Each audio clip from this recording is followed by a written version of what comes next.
আমরা সকলেই কামনা করি, আমরা সবাই সেটা প্রাপ্ত করতে চাই যা আজ পর্যন্ত কেউ প্রাপ্ত করেনি, সেটা পেতে চাই যা আজ পর্যন্ত কেউ পেতে পারেনি, সেটাই কাছে রাখতে চাই যা আজ পর্যন্ত কখনো আমরা পাইনি। এবার সেটা কিভাবে করা যেতে পারে? যদি আপনি সেটা প্রাপ্ত করতে চান যা আজ পর্যন্ত আপনি কখনো পাননি, তাহলে আপনাকে সেটা করে দেখাতে হবে যা আজ পর্যন্ত আপনি কখনো করেননি। সেই চেষ্টা করতে হবে যা আজ পর্যন্ত কখনো করেননি, সেই পরিশ্রম করতে হবে যা আজ পর্যন্ত কখনো করেননি। তবেই আপনি সেটা পাবেন যা আজ পর্যন্ত কখনো পাননি। কারণ যেমন বীজ বপন করবেন তেমনই অঙ্কুর আপনি লাভ করবেন। আসুন আর আমার সাথে ভালোবেসে বলুন, রাধা রাধা। ঈর্ষা আমাদেরই মনে বসবাস করা আরও একটা শত্রু। তবে এই শত্রু কখনো কখনো আমাদের জন্য লাভদায়কও হতে পারে, কিন্তু যদি আমরা সতর্ক না থাকি তাহলে সেটা ততটাই ঘাতক হয়ে উঠতে পারে। যদি আপনার কোনো প্রতিদ্বন্দ্বী থেকে থাকে যে এগিয়ে চলেছে, তাকে দেখে আপনার মনে ঈর্ষা উৎপন্ন হয়, আর ঈর্ষাবশত আপনি নিরন্তর চেষ্টা করতে থাকেন, পরিশ্রম করতে থাকেন সামনে এগোনোর জন্য, তাহলে তার দ্বারা আপনার বিকাশই হবে। কিন্তু যদি আপনি নিজের বিরোধীকে শেষ করতে দেওয়ার জন্য অগ্রসর হন, তাকে বিনাশ করার জন্য অগ্রসর হন, তাহলে এই ঈর্ষা প্রথমে আপনার বিনাশ অবশ্যই করবে। একটা কথা আছে, এটা পশু প্রবৃত্তি, আপনি শুধুই নিজের বিকাশের কথা ভাববেন। তিনিই হলেন প্রকৃত মানুষ, যিনি অন্য মানুষের জন্য প্রাণও দিতে পারেন। এই ঈর্ষা যদি আপনাকে বিকাশের পথে নিয়ে যেতে পারে তাহলে খুবই ভালো। যদি আপনাকে অন্য কাউকে বিনাশ করে দেওয়ার পথে অগ্রসর করে, তাহলে তার থেকে দূরে থাকাই ভালো। যেমন ধরুন, আপনার কাছে একটা সূচ আছে, যার দ্বারা আপনি ছেঁড়া কাপড়ও সেলাই করতে পারবেন বা অন্য কারোর পাত্রে ছিদ্রও করে দিতে পারবেন। আপনি কি চাইবেন, নিজের বিকাশ নাকি অন্য কারোর বিনাশ? সিদ্ধান্ত আপনারই। আসুন আর আমার সাথে ভালোবেসে বলুন, রাধা রাধা। সময় এবং ধন, একটা যা প্রকৃতি আমাদের দান করেন আর একটা যা আমরা নিজেরা অর্জন করি। কিন্তু যখন হারিয়ে ফেলার প্রসঙ্গ আসে তখন আমরা এই দুই একসাথে হারিয়ে ফেলি। এই সময় যদি আপনি গুনতে থাকেন তাহলে তা এমনিও নষ্ট হয়ে যাবে, কারণ সময় গণনা করতে আপনি যে সময় ব্যতীত করেন তা তো এমনিই নষ্ট হয়ে যায়। এই সময়কে যদি আপনি একত্রিত করার চেষ্টা করেন তাহলে তা সম্ভব হবে না। সময়ের বিষয়ে শুধু একটাই কথা বলবো, আপনি যদি একে ব্যবহার করেন তাহলেই জীবনে বৃদ্ধি হবে। ধনের সাথেও এটাই হয়। কথায় আছে যে এই ধনের দ্বারাই ধন অর্জন করা সম্ভব। যদি আপনি এই ধনের যত্ন নেন এবং একে সামলে রাখেন, তাহলে ধন আপনাকে সামলে রাখবে। এবার সময় আমরা প্রচুর পরিমাণে পাই, কিন্তু তার অর্থ এটা নয় যে আমরা তা নষ্ট করি। বাস্তব অর্থে সময় তা অত্যন্ত মূল্যবান। এর সদ্ব্যবহার করা যদি আপনি শিখে যান, তবে এই সময়ও আপনাকে অবশ্যই অতি মূল্যবান করে তুলবে। আসুন আর আমার সাথে ভালোবেসে বলুন, রাধা রাধা। সাফল্যের বাস্তব অর্থ কি? নিজের লক্ষ্যে দৃষ্টিবদ্ধ হয়ে থাকা, প্রতিদিন তার জন্য কর্ম করা, দৃঢ় নিষ্ঠার সাথে উত্থান পতনে সামনে এগোতে থাকা আর নিজের লক্ষ্য প্রাপ্ত করা, এটাই কি সাফল্য? যদি আপনার কোনো বস্তু লাভ করতে হয়, কোনো শক্তি লাভ করতে হয় বা কোনো স্থান লাভ করতে হয়, তাহলে তার জন্য এসব ঠিক আছে, কিন্তু বাস্তবে সাফল্য এটা নয়। আপনার কাছে থাকা কোনো বস্তু, শক্তি বা স্থান আপনি কিভাবে ব্যবহার করবেন তা আপনার উপর নির্ভরশীল। যদি তার সঠিক ব্যবহার আপনাকে করতে হয়, তাহলে উচিত সময় এবং উচিত স্থানে আপনাকে থাকতেই হবে। একে নিয়তিও বলা হয়। এবার ধরুন, এমন কোনো গ্রন্থ আছে যা জ্ঞানের দ্বারা ভরপুর, এমন জ্ঞান যার দ্বারা জীবন বদলে দেওয়া সম্ভব। এবার এই গ্রন্থ যদি এমন কোনো ব্যক্তির হাতে পৌঁছয় যিনি নিরক্ষর, তিনি কি এই গ্রন্থের সদ্ব্যবহার করতে পারবেন? কখনোই নয়। সেই জ্ঞান দিয়ে নিজের আচরণ পাল্টাতে পারবেন? কখনোই নয়। সেরকমই ধরুন, কোনো ব্যক্তি যার কাছে একটা অস্ত্র আছে, যার দ্বারা উনি শত্রুকে শেষ করে দিতে পারেন। কিন্তু সেই ব্যক্তি হলেন একজন কাপুরুষ।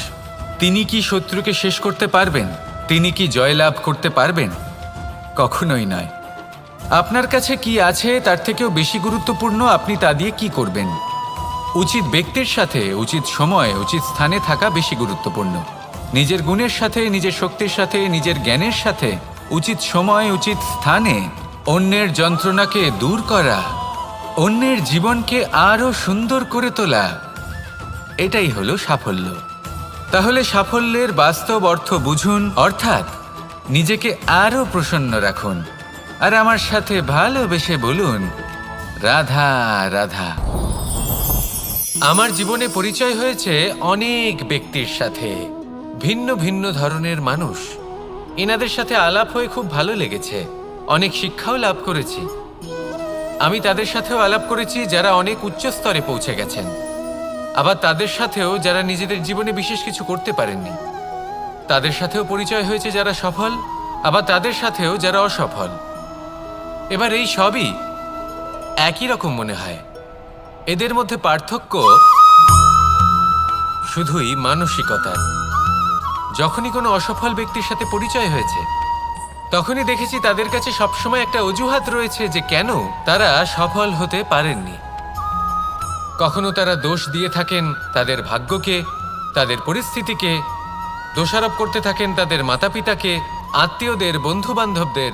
কোনো না কোনো অজুহাত সবসময় এদের কাছে থাকে যে কেন তারা সফল হতে পারেননি।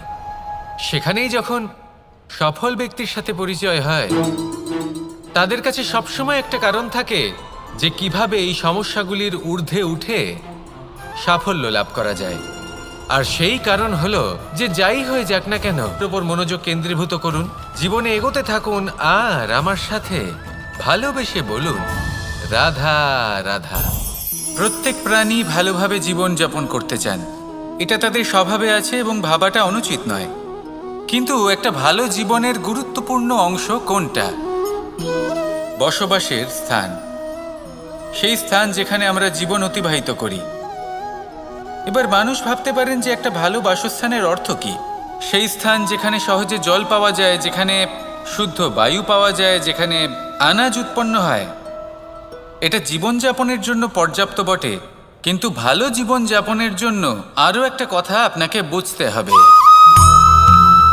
সাধু, জ্ঞানী, পণ্ডিত ব্যক্তি, এই সকল মহাপুরুষ, এনাদের যে বাসস্থান তা অত্যন্ত বিশেষ হয়। এখানে এক ধরনের বিশেষ ইতিবাচক শক্তি থাকে, এমন একটা স্থান যেখানে দেবতারাও বিচরণ করেন। জীবন আমরা সবাই যাপন করি, কিন্তু জীবনের উদ্দেশ্য শুধুমাত্র জীবন যাপন করা নয়। জীবনের উদ্দেশ্য হল মুক্তি লাভ করা।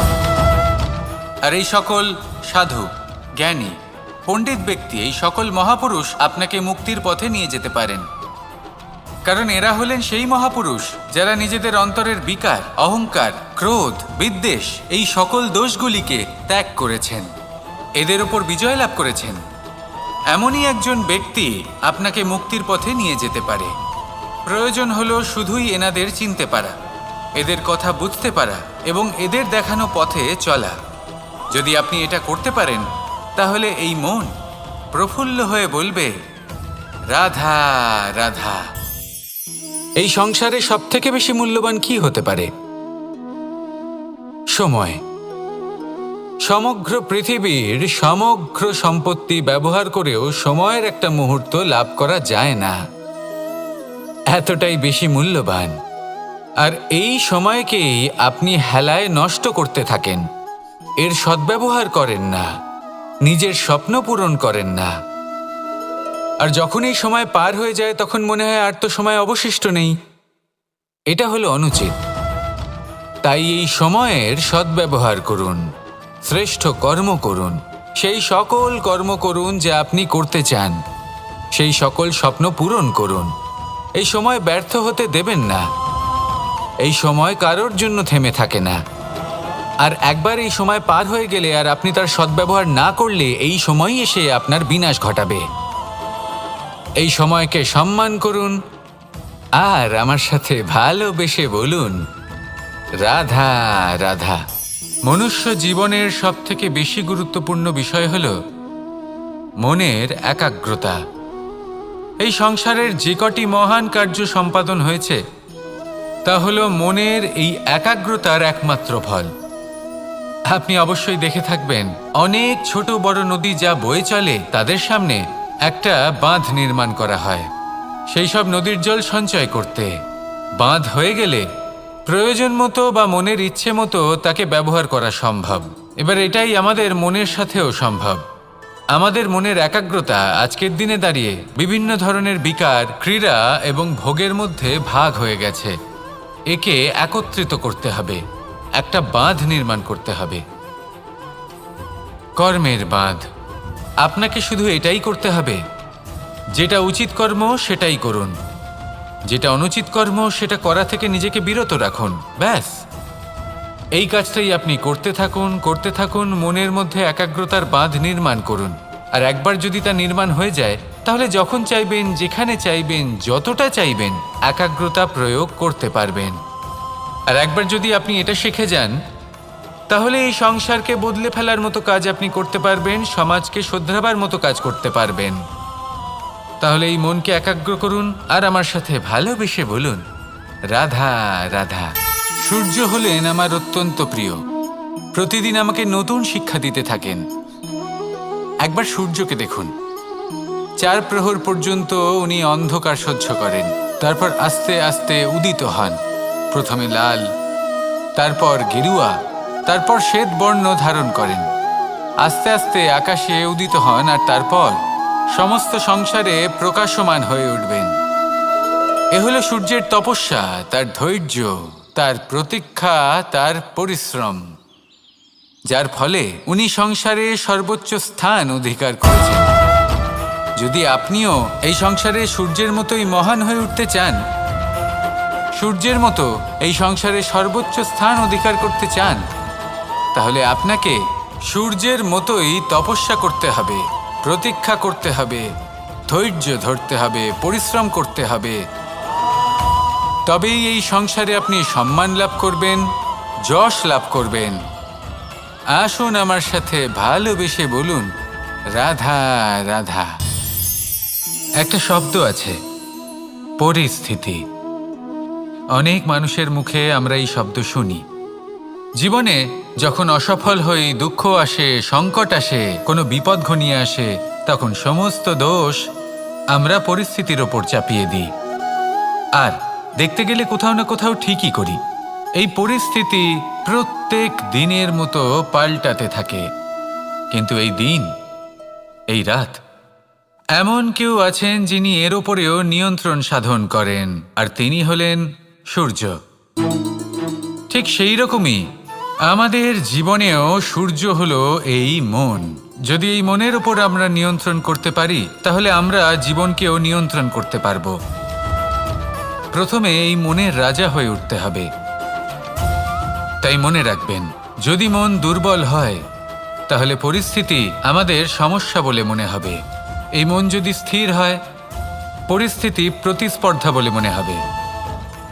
আর এই মন যদি শক্তিশালী হয়ে ওঠে তাহলে যে কোনো পরিস্থিতি আপনার কাছে একটা সুযোগ মাত্র, এমন এক সুযোগ যাতে অগ্রসর হয়ে আপনি মহান হয়ে উঠতে পারেন। এই মনের শক্তির বৃদ্ধি ঘটান, মহান হয়ে উঠুন আর আমার সাথে ভালোবেসে বলুন, রাধা রাধা। এই সংসারের একটা নিয়ম আছে, বা বলতে পারেন লোকে তাই বলে, যে শক্তিশালী হয় সে শক্তিহীনকে নত করে দেয়। এমনটাই হয়, তাই না? আবশ্যক নয়, কখনো কখনো এমনও হয় একজন অসমর্থ ব্যক্তি সমর্থ ব্যক্তিকে নত করে দেন। এটা সম্ভব, এও হতে পারে। আর এটা তখন হতে পারে যখন তার মধ্যে ভালোবাসার শক্তি থাকে। ভালোবাসার শক্তি এই সংসারে সবথেকে বড় শক্তি হয়। এই ভালোবাসার শক্তি দ্বারাই নির্ধন সুদামা আমাকে দিয়ে নিজের পা ধুইয়ে নিল, কিছু না বলেই, কিছু না চেয়েই। এই কর্মের আধার ছিল শুধুমাত্র ভালোবাসা। খুব শক্তিশালী হয় এই ভালোবাসা। ভালোবাসার শক্তি দ্বারাই আপনি হিমালয় পর্বতকে নত করতে পারেন, তাহলে কি অসম্ভব হতে পারে? এই ভালোবাসার শক্তির সঞ্চার করুন, আর এই ভালোবাসার সাথেই বলুন রাধা রাধা। মানুষ নিজের জীবনে অনেক বস্তু, অনেক ব্যক্তিকে অনাদর করে থাকে, ভাবে যে ওর কোনো মূল্যই নেই, এটা তো কোনো কাজেই লাগবে না। এবার ভাবুন যে আপনি কোনো পথে হাঁটছেন আর আপনার পায়ে একটা কাঁটা ফুটে গেল। তখন আপনি যাই করুন না কেন, তলোয়ার দিয়ে আপনি সেই কাঁটা বের করতে পারবেন না। তার জন্য আপনার দরকার পড়বে একটি সূচের। সেই জন্য এই সংসারে যে কেউই ছোট বা বড় হন না, সকলের নিজের মূল্য আছে। দেখুন, যদি কথা বলা হয় জল নিয়ে, জল যদি দূষিত হয় তাহলে তা আমরা গ্রহণ করতে পারবো না, পান করতে পারবো না। কিন্তু যদি হঠাৎ করে কোথাও আগুন লেগে যায়, সবকিছু ভস্ম হতে শুরু করে, তাহলে সেই জল কিন্তু সেই আগুন নিভিয়ে দিতে পারে। এই পুরো খেলাটাই হলো দৃষ্টিভঙ্গির, মানসিকতার। আপনার মানসিকতা যদি শুভ হয় তাহলে সেটাই শুভ সত্য হয়ে আপনার সামনে আসবে।